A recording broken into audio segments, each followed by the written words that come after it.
নমস্কার, রাধে রাধে। তো চলুন দেখে নেওয়া যাক থার্ড পার্সন আর আপনার পার্সনের মধ্যে নেক্সট কী আসতে চলেছে। বেসিক্যালি এটা যারা বিবাহিত জীবনে আছে আর তাদের মাঝখানে যদি কোনো থার্ড পার্টি থাকে, থার্ড পার্সন থাকে, বেশি থার্ড পার্সনটা আপনার দিক দিয়ে আছে না আপনার পার্সনের দিক দিয়ে আছে সেটা আপনারা অবশ্যই জানেন। লাভ রিডিংয়ের জন্য আপনারা দেখতে পারেন, মানে যারা লাভার্স, কিন্তু বেসিক্যালি এটা তাদের সঙ্গে ম্যাচ খাবে যারা husband wife. Okay, please universe guide me. যারা আমাকে এই মুহূর্তে দেখছে, যাদের বিবাহিত জীবনে কোনো থার্ড এনার্জির জন্য, কোনো তৃতীয় ব্যক্তির জন্য, থার্ড পার্টির জন্য সমস্যা হয়েছে, বা যেখানে সুখ শান্তি নষ্ট হয়েছে, বা যেখানে সম্পর্কটা অ্যাকচুয়ালিতে একটা এমন জায়গায় এসে দাঁড়িয়ে আছে যেখান থেকে না তারা সেটা সহ্য করতে পারছে, না সেটাকে ছেড়ে বেরোতে পারছে। তো প্লিজ ইউনিভার্স গাইড মি। যারা আমাকে এই মুহূর্তে দেখছে,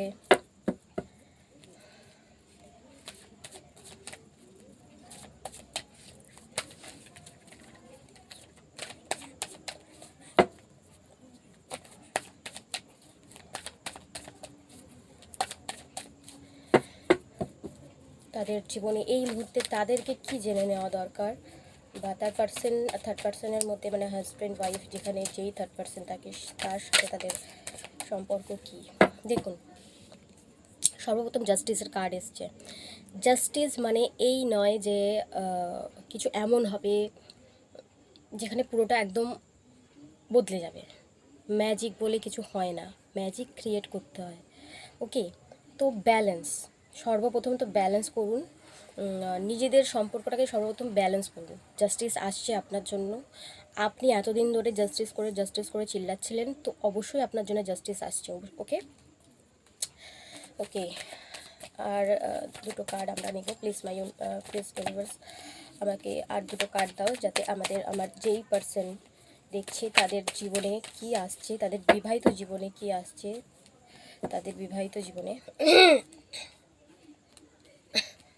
দেখুন, বটামে টাওয়ারের কার্ড এসছে, বটামে টাওয়ার মুভমেন্ট এসছে। মানে এই মুহূর্তে আপনাদের মধ্যে তুমুল ঝগড়া, তুমুল অশান্তি, কোনো রকমভাবে ইমোশনালি বন্ডিং নেই বললেই চলে।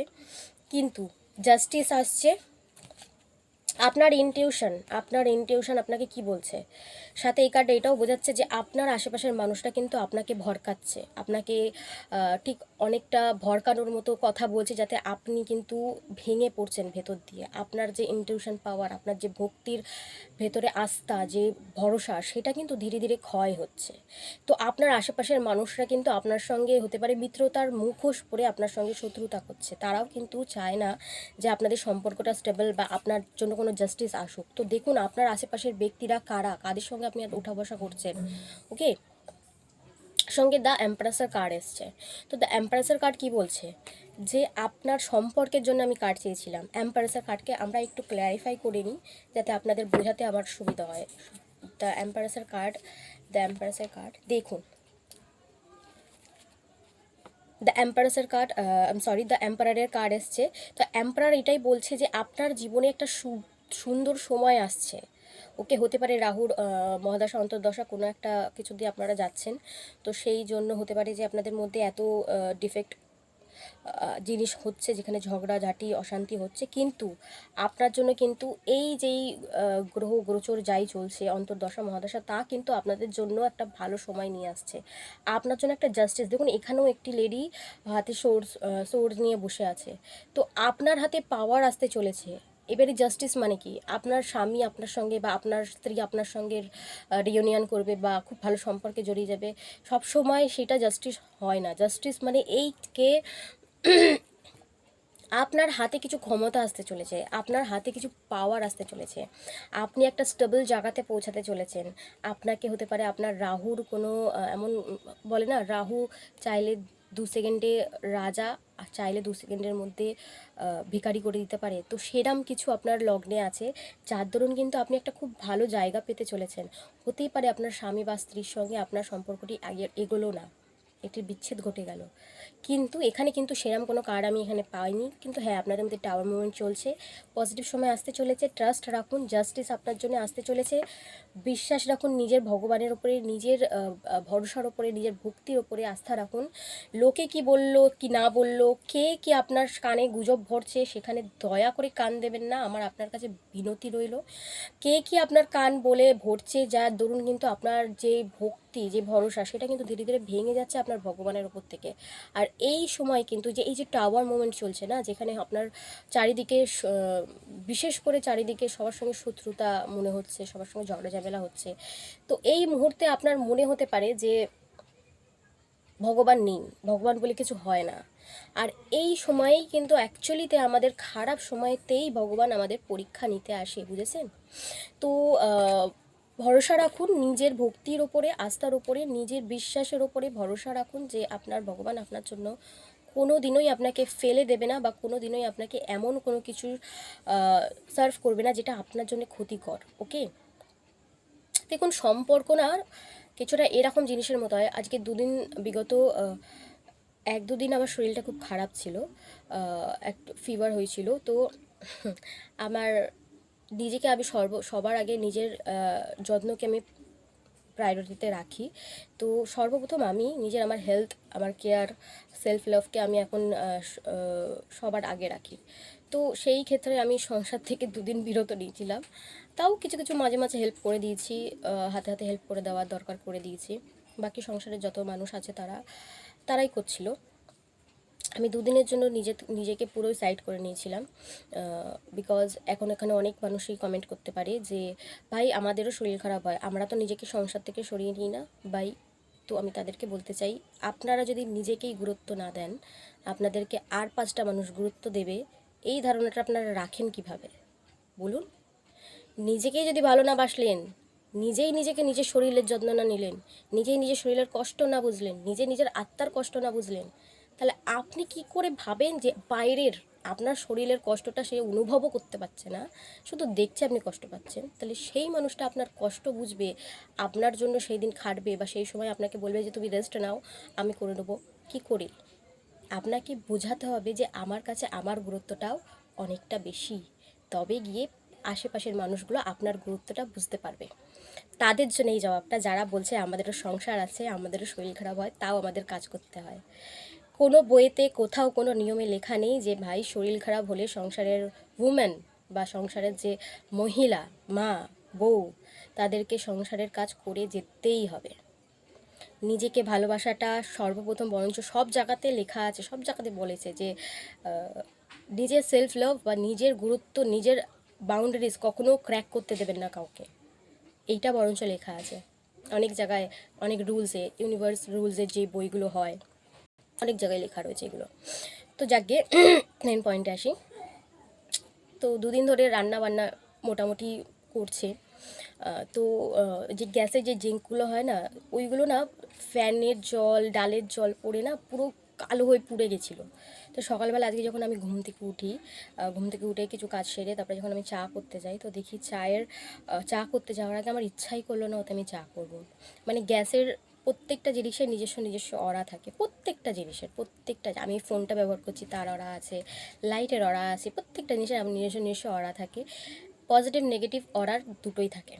তো আমি ওই গ্যাসটাকে যতক্ষণ না ক্লিন করে মুছলাম, পরিষ্কার করলাম, যত্ন নিলাম, তারপরে গিয়ে আমি ওকে ব্যবহার করলাম। মানে তার আগে আমার ওকে ব্যবহার করতে ইচ্ছা করলো না। মানে সেও মানে আমার দিকেই যেন তাকিয়ে বসেছিল যে অন্তত তুই আমাকে পরিষ্কার কর, তারপরে ব্যবহার কর। সেরকম সম্পর্কটা, মানে আমি এখানে গ্যাসের গল্প করছি না, মানে সম্পর্কটাও ঠিক এরকমই হয়। যখন আমরা সম্পর্কের ওপর পুরোপুরি একটা দায়িত্ব নিয়ে কাজ করি, মানে হ্যাঁ আমি শুধু ব্যবহার করব, ও আমার স্ত্রী, আমি ওকে শুধু ব্যবহার করব আমার ভালো মন্দ কাজের জন্য, ও আমার স্বামী, আমি ওকে ব্যবহার করবো ফাইন্যান্সের জন্য। তো এইখানে আর ভালোবাসা থাকে না, এখানে যত্ন থাকে না, এখানে শুধু একটা বেনিফিটের সম্পর্ক চলে আসে, লেনদেনের সম্পর্ক চলে আসে। অবশ্যই সংসারে থাকলে, এক সংসারে থাকলে লেনদেনের সম্পর্ক থাকে। আপনার সঙ্গে যখন 5টা মানুষ থাকছে, আপনার তাদের প্রয়োজনে পড়বেই, আর 5টা মানুষেরা আপনার প্রয়োজন পড়বেই, এটা নিয়ে কোনো সন্দেহ নেই, এটা একটা পুরো স্বাভাবিক কনসেপ্ট। তো কিন্তু ব্যাপারটা হলো এই যে আমি চাটা করলাম, করার আগে তাকে পুরো ভালো করে ঘষে মেজে ক্লিন করলাম, সে যেন আমার দিকে তাকিয়ে বললো আমি এবার এবার নিঃশ্বাস নিতে পারছি।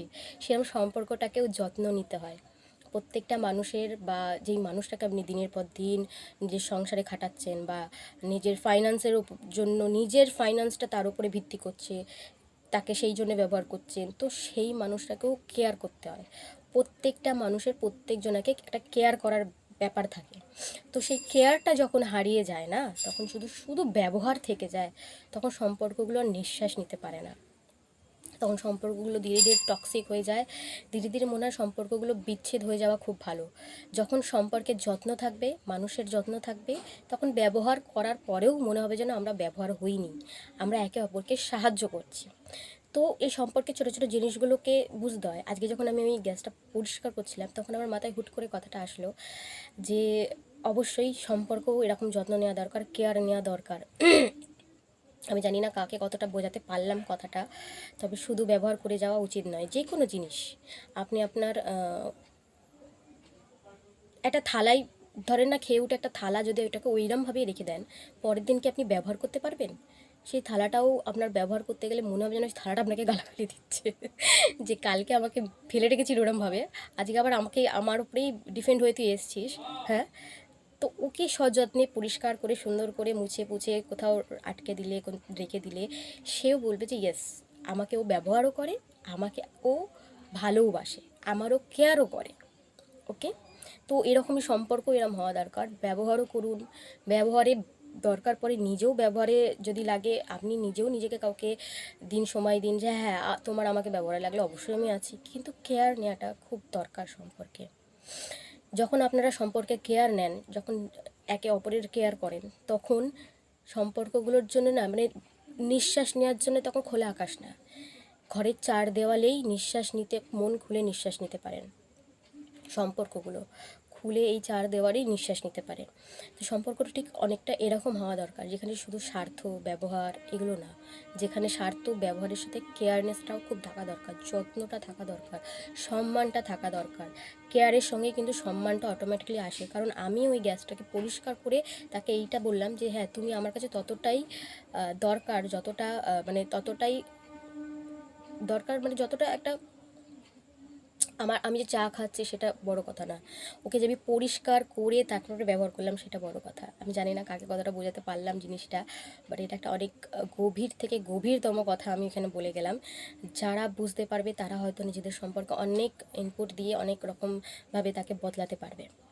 তবে হ্যাঁ, অবশ্যই ভরসা রাখুন। লাস্ট কার্ড আমি নেব আপনাদের গাইডেন্সের জন্য। প্লিজ মা, গাইডেন্স জন্য একটা কার্ড দিন।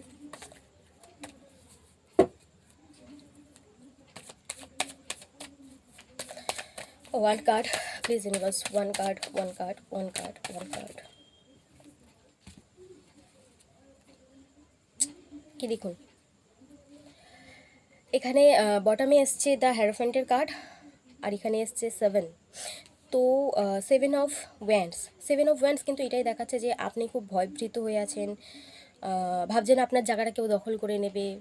তো আপনাকে কিন্তু এখানেই বলা হচ্ছে যে আপনি নিজেকে অ্যালোন মনে করলেও অ্যালোন টাইমটাতে খুশি হওয়ার জন্য অ্যালোন হন। মানে একা থাকা কিন্তু কোনো বড় অভিশাপ নয়। একা থাকা মানে নিজের ভেতরের ভালো মন্দকে দেখা, ভালো মন্দকে একটু বিচার করা। আপনি হয়তো এই সম্পর্কে ইনপুট দিতে ভুলে গেছেন কি না দেখেন তো, কিংবা আপনি এই সম্পর্কটাকে কেয়ার করছেন না হয়তো, সেটা একটু দেখুন তো। মানে নিজের ওপর একটু কাজ করা। ওকে, তো বেসিক্যালি আপনাকে এখানে ভয় পেতে বারণ করা হচ্ছে।